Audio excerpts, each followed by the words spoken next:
Bueno, pero vamos para el tema porque el tiempo está avanzando. Mira, un poquito adelantadito el tiempo. Y hoy tenemos un mensaje. El título del mensaje es La cabeza de la iglesia. Vamos a buscarle rapidito el libro histórico de Juan para ir rapidito a Juan capítulo 14, verso 18, primeramente. Juan, libro histórico, no evangelio, como le llama el sistema religioso. Esto es un libro histórico de los días de Jesús, en los días de su carne. No es nuevo pacto porque Jesús no había muerto cuando se escribió, por eso es que lo llamo histórico. No es por ofender a nadie, sino que en verdad el Nuevo Testamento comienza con la muerte del testador. Y entonces este libro fue escrito antes de él morir, por lo tanto no es nuevo testamentario, sino que es la historia de las cosas que Jesús dijo mientras estaba aquí en la tierra. Entonces, hay una promesa en el verso 18, donde Jesús dice en el verso 18, no os dejaré huérfanos, vendré a vosotros. Tome nota.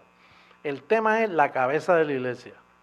Comenzamos, estuvimos hablando el miércoles pasado de la mente de Cristo. Hoy estamos hablando de la cabeza. ¿En dónde está la mente? ¿En qué parte del cuerpo? En la cabeza. Pero entonces fíjate que Jesús dice, no os dejaré huérfanos. ¿Qué? ¿Que el mundo estaba huérfano? Sí, el mundo estaba huérfano. Porque la ley fue un pacto añadido, ese no era el corazón de Dios. Por lo tanto, Jesús en los días de su carne vio la iglesia huérfana. Moisés no pudo hacer gran cosa, los profetas, nadie pudo hacer nada. Cuando él dice no os dejaré huérfanos es porque todo el mundo entero estaba huérfano, cumpliendo la ley, buscando a Dios en los templos. Había un estado de orfandad. Entonces, después que él promete que no los dejaré huérfanos, luego dice en el capítulo 16, verso 12, mira lo que dice, verso 12, dice, aún tengo muchas cosas que deciros, pero ahora no las podéis sobrellevar. Quiere decir que él dice, no los dejaré huérfanos, pero todavía no puedo explicarles, porque si yo le digo a ustedes lo que yo tengo para ustedes, ustedes no lo van a poder sobrellevar. Quiere decir que cuando él dice, yo les enviaré un consolador, yo no los dejaré huérfanos. Pasan los años y por 2000 años la iglesia ha estado huérfana. Aunque tenía padre, pero las muchas cosas no se podían decir. Porque aunque Pablo fue padre en el aspecto de dejar una información escrita. Pero Pablo no logró nada. El mundo siguió huérfano porque a él lo mataron, no creyeron en él. Porque los mismos discípulos que estaban en orfandad, porque los discípulos también estaban huérfanos. Bueno, dice, tengo muchas cosas que decir, pero no se las voy a decir. Pues los dejo huérfanos. Porque la paternidad viene cuando tú tienes información. Pueden haber tres personas al frente, si tú no sabes quién es tu padre, tú sigues huérfano. Entonces dice, yo tengo muchas cosas que decir, yo no los dejaré huérfanos, ahora no les voy a decir nada todavía. Y entonces usa a Pablo para dejar un fundamento y entonces a Pablo lo matan y Pablo dice, todos me abandonaron. Pablo no pudo lograrlo. Dice, después de mi partida lo van a reducir a esclavitud y van a seguir huérfanos. Entonces, por 2000 años la iglesia estaba huérfana. Huérfana en un sentido de que han estado sin cabeza. No han tenido dirección. Por lo tanto, y la prueba está en las miles de denominaciones que hay.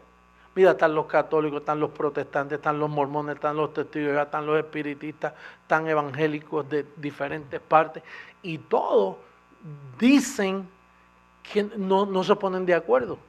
Unos dicen que el bautismo es por aspersión, un chorrito de agua arriba. Otros dicen, no, tiene que ser por inmersión. Y otros usan diferentes ritos, ceremonias, y todos difieren. O sea que hay una diversidad, como diciendo, no tenemos una cabeza que nos dirija. Sí, aquí hay una cabeza católica, cabeza protestante, cabeza testigo de Jehová, cabeza mormona, cabeza metodista, cabeza bautista, cabeza pentecostal, y hay miles de cabezas, pero es una cabeza. El cuerpo puede solo llevar una cabeza, no puede llevar tantas cabezas. Entonces, él lo advirtió. Vamos a ver ahora en el libro histórico, un libro antes, Lucas. Mira lo que dice Lucas. Lucas capítulo 9. Porque estas cosas las dijo antes de ir a la cruz. Y entonces nosotros ahora tenemos las evidencias y por causa de las 14 epístolas de Pablo nosotros podemos descubrir esta revelación. Capítulo 9, versos 57 y 58. Lucas capítulo 9, versos 57 y 58.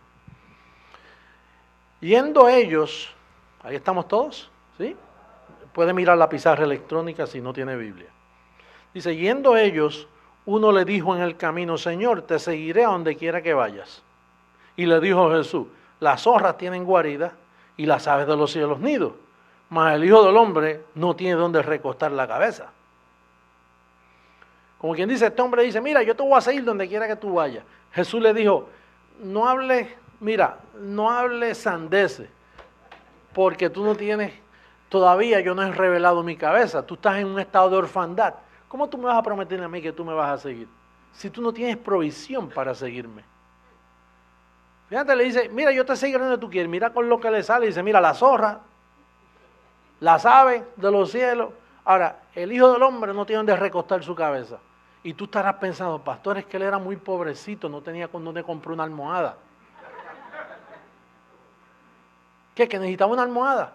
No, pero si él tenía tesorero y Judas robaba y sobraba para las demás cosas, ¿cómo no va a poder comprar una almohada? O un colchón o algo donde recostar la cabeza. No estaba hablando de eso. Él no tenía dónde recostar su mente. Él no tenía dónde ubicar el pacto todavía. Sí, la mente de Cristo, estuvimos hablando de la mente de Cristo la semana pasada. Y entonces le dice, mira, hasta que yo no encuentre un hombre que yo le dé directrices, tú no puedes decir, me vas a seguir, porque vas a seguir a Jesús de Nazaret. Te vas a turbar como está todo el mundo. Mira, Moisés está turbado, todo el mundo está turbado. Las religiones todas, mira, todas difieren. Por eso es que no nos soportan a nosotros. Porque ellos nos oyen a nosotros y dicen, ¿y qué es eso? Tú no ves que ellos están tan distanciados, están tan huérfanos, que cuando llega este ministerio ellos no saben discernir. Entonces Jesús le dice, mira, el Hijo del Hombre no tiene dónde recostar su cabeza. No la pudo recostar en los apóstoles, porque ¿qué voy a recostarle yo en entonces, hombre? Imagínate. Me le van a predicar el judaísmo a los gentiles. No puedo recostarla. Tengo que buscarme un hombre donde voy a recostar mi cabeza brevemente. La voy a recostar en Pablo. Y por eso fue que Pablo dice, mas nosotros tenemos la mente de Cristo. Por primera vez. Por eso Jesús en los días de su carne dijo, no llaméis padre a nadie. En los días de su carne, no llames a nadie padre. Porque para tú llamar padre, tú identificas, sales de orfandad. Entonces, nadie podía llamar padre a nadie. Ahora, cuando aparece Pablo, Pablo dice, yo fui padre para vosotros y ustedes hijos para mí. Porque Pablo trajo donde primera vez Jesucristo recostó su cabeza. No era una almohada. Oye esto claro, bendecido que me escuchas por telegracia. Quiero apelar a tu limpio entendimiento. Quiero salvarte. Que entiendas, por favor. Porque no estamos hablando de que él estaba buscando una almohada. Yo siempre me digo, ¿y por qué no tiene donde recostar su cabeza? Aunque sea un pesebre, tú recuestas tu cabeza. O donde quiera. Él tenía que dormir porque él era totalmente humano, él tenía que dormir. Pero entonces uno decía, recostar su cabeza. Que no tiene almohada. Es que no tenía dónde poner la sabiduría predestinada. Y finalmente, pues le encontró en Pablo. Pero eso se quedó allí, se quedó escrito sin revelación, porque como esto era para las naciones, pues entonces se quedó en stand-by, como nosotros decimos. Entonces, la cabeza dejó una información en Pablo, pero volvió 2000 años el mundo en orfandad y Cristo no tenía dónde recostar su cabeza. Venía para un pueblo. Y ese pueblo, donde él ha recostado su cabeza, es en este ministerio. Por segunda vez, él encontró una buena almohada y recostó su cabeza.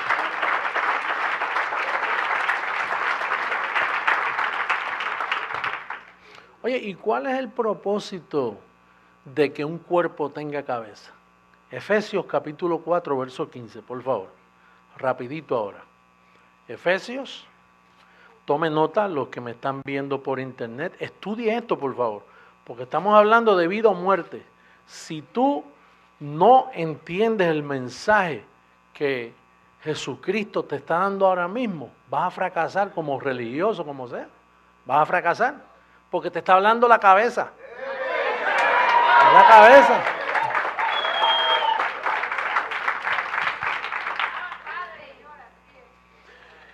Capítulo 4, verso 15. Mira cómo dice. Dice, sino que siguiendo la verdad en amor, crezcamos en todo en aquel que es la cabeza. Esto es Cristo. De quien todo el cuerpo bien concertado y unido entre sí por todas las coyunturas que se ayudan mutuamente, según la actividad propia de cada miembro, recibe su crecimiento para ir edificándose en amor. Por primera vez en la historia encontramos un ministerio que tiene una cabeza y se nutre y se ayuda. Y creemos todos igualmente, la unidad del Espíritu ha logrado llegar. Tú no me digas a mí que la Iglesia Católica tiene cabeza, porque si tiene una cabeza la tiene bien enferma. Tú no me digas que los protestantes y evangélicos tienen cabeza. ¿Y por qué difieren tanto si tienen una cabeza? Hasta ahora en la historia, la cabeza de Cristo no había llegado a la tierra. Él no había recostado su cabeza.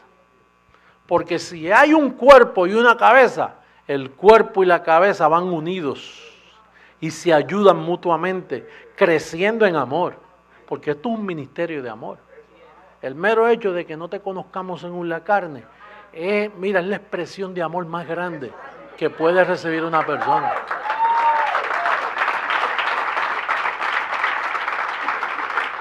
Que no nos interese tu pasado, que tú llegas aquí y dices, mira, a mí no me importa un segundo atrás de tu vida, a mí lo que me importa es que tú eres un elegido, un escogido. Pero mire, yo voy a venir a su iglesia, ¿no le importa quién yo soy? No me importa, no te conozco en carne. Dice, pero tú no sabes que yo maté a 50, puede haber matado a 100. No, pero es que yo tengo un récord negro, puede ser blanco, negro, de gris, lo que sea. Si tú eres un elegido y eso es como aguas que pasaron. Tu pasado queda enterrado inmediatamente. Porque tú conoces tu verdadera identidad. Ahora, fíjate lo que dice el Evangelio de la Cabeza, Efesios capítulo 1. Ahora vamos al verso 1. Perdón, al capítulo 1, versos 22 y 23. Verso 22 dice, y sometió todas las cosas bajo sus pies, y lo dio por cabeza sobre todas las cosas. ¿A quién? Y lo dio por cabeza sobre todas las cosas a la iglesia, la cual es su cuerpo, la plenitud de aquel que todo lo llena en todo. Creciendo en gracia tiene una cabeza. Y esa cabeza trabaja con la iglesia. La iglesia reconoce su cabeza. Por eso yo nunca me he llamado nada aquí. Yo nunca me he puesto un título. ¿Tú sabes quién me pone título? La iglesia. Porque dice aquí que la iglesia es su cuerpo. Y la iglesia sabe identificar su cabeza. Porque camina bien, camina en dirección correcta, tiene directrices. Por primera vez en la historia, hermano. Qué maravilloso es este ministerio. Que por primera vez desde el cielo baja la cabeza de Dios y la mete en un hombre llamado José Luis de Jesús.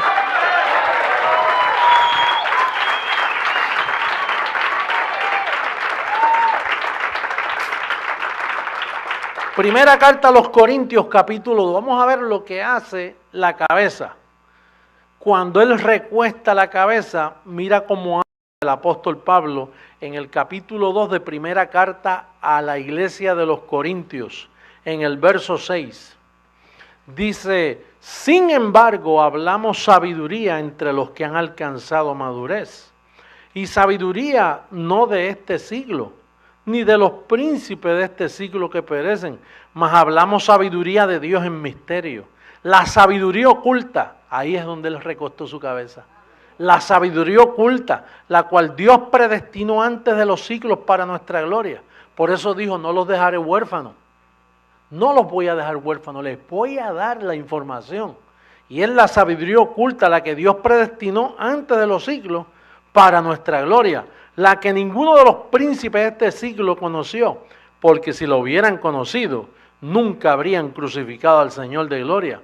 Antes bien, como está escrito, cosas que ojo no vio, ni oído oyó, ni han subido a la mente del hombre, al corazón del hombre, son las que Dios ha preparado para los que le aman. Pero Dios nos las reveló a nosotros. ¿Por quién? ¿Por quién? Usted ve espíritu con E mayúscula ahí. Dios nos las reveló por el Espíritu, porque el Espíritu todo lo escudriña, aún lo profundo de Dios. Entonces, hablando del Espíritu del hombre, dice, porque ¿quién de los hombres sabe las cosas del hombre sino el Espíritu con E minúscula? Sino el Espíritu del hombre que está en él, así tampoco nadie conoció las cosas de Dios, sino el Espíritu de Dios. Y donde está el Espíritu de Dios, ahí hay libertad. Aquí está el Espíritu de Dios.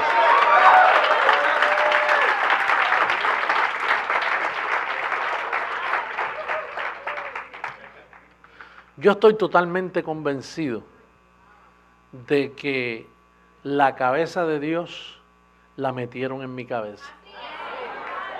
Las evidencias las tengo. Es inevitable no poder ver que eso es lo que ha sucedido en nuestro ministerio.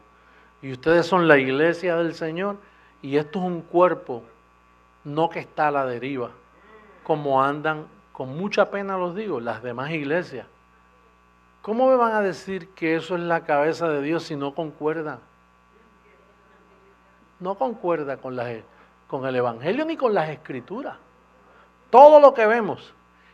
Y ellos no concuerdan porque la cabeza es la que revela que en las 14 epístolas de Pablo, ahí donde está la mente de Cristo recostada.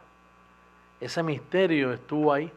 Tú sabes que en el Viejo Testamento hubo una vez que el pueblo quedó en confusión y entonces Elías, profeta de Dios, él decía, bueno, yo soy la cabeza, yo soy el que represento a Dios en aquel momento, ¿no? Y entonces estaban los profetas de Baal, habían 450 profetas de Baal, y decían, no, nosotros somos la voz de Dios.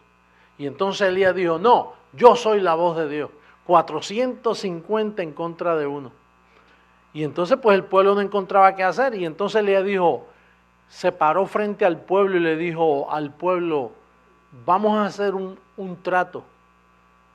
Vamos a poner un buey en un altar y que los 450 profetas de Baal clamen a Dios. Y yo pongo otro buey en otro altar. Y el Dios que envíe fuego y consume ese buey, ese es Dios. Y el pueblo dice, y el pueblo estuvo de acuerdo. Y entonces los 450 profetas de Baal comenzaron a clamar por la mañana, se levantaron, pusieron un buey, lo cortaron en pedazos, porque en el Viejo Testamento se trabajaba así, por sacrificio. Pero poner un buey en un altar sin fuego no tenía sentido común, porque la idea es que el fuego consuma el animal, para que el sacrificio sea aceptable delante del Señor. Y entonces los profetas comenzaron por la mañana y clamando, Baal, responde para que el pueblo sepa que nosotros somos la voz representante de Dios. Y pasó la mañana y llegó la tarde y ya ellos estaban gritando, clamando, como hacen ciertos grupos por ahí que claman por el poder de Dios. Y clama, manifiesta tu poder, manifiesta tu poder. Bueno, y comenzaron a sajarse el cuerpo y a botar sangre. Y entonces Elías, pues por la seguridad que él tenía, él dijo, mira, quizás es que Dios está de vacaciones, sigan clamando, o quizás es que se ha dormido. Comenzó a burlarse de ellos, a burlarse. Dice, quizás es que está muy ocupado y no los puede atender. Entonces, cuando ellos se cansaron ya que no podían más, dice, ok, ahora me toca a mí. Y entonces pusieron el buey. Entonces, abran una zanja alrededor del buey y tráigame 4 cántaros de agua y 12 piedras representando a cada tribu. Esas son las 14 epístolas mías. Él puso 12 piedras representando a 14 tribus de Israel, las 12 tribus de Israel. Y entonces, y no fue un trabajo fácil, porque eso era montañoso, tuvieron que subir agua, dice, hasta que llenaron la zanja completa de agua. Y entonces se paró Elías y dijo, Señor, para que este pueblo sepa que yo soy la voz tuya aquí en la tierra y que esta gente son falsas, respóndeme con fuego. Y dice que de momento se zafó un montón de fuego del cielo así, y consumió toda la carne del buey, y hasta el agua la secó de tanto fuego que bajó. Y el pueblo dice, Jehová y Elías hablan para el pueblo. Los 450 profetas de Baal son mentiras y Dios no habla en ellos. Hermano, y está llegando el momento donde el ministerio Creciendo en Gracia le está diciendo a un pueblo, aquí está el Señor, aquí está la voz de Dios, y Dios va a responder. Yo reto a todas esas falsas enseñanzas, yo los reto en humildad, como ellos quieran, delante del pueblo, delante de las cámaras, que me traigan la información de ellos, a ver si concuerda con el evangelio de la incircuncisión. Dios no habla por ellos, Dios habla por esta boca que está aquí atrás.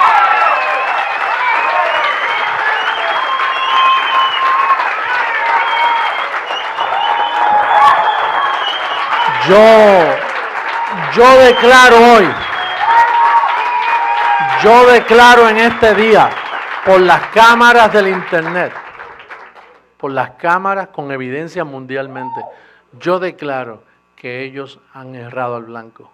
Si quieren saber de Papá Dios, tienen que escucharme a mí. Si quieren ubicar su vida, tienen que someterse a este apostolado, a este ministerio, para que enfoquen bien sus vidas con Papá Dios. Porque todos han errado y están huérfanos. La gente que nos critica a nosotros son huérfanos de padre. Están en un estado de orfandad. No saben quién es su padre. No saben dónde está la mente de Cristo ubicada. No tienen cabeza. Es un cuerpo sin cabeza caminando de aquí para allá y no tienen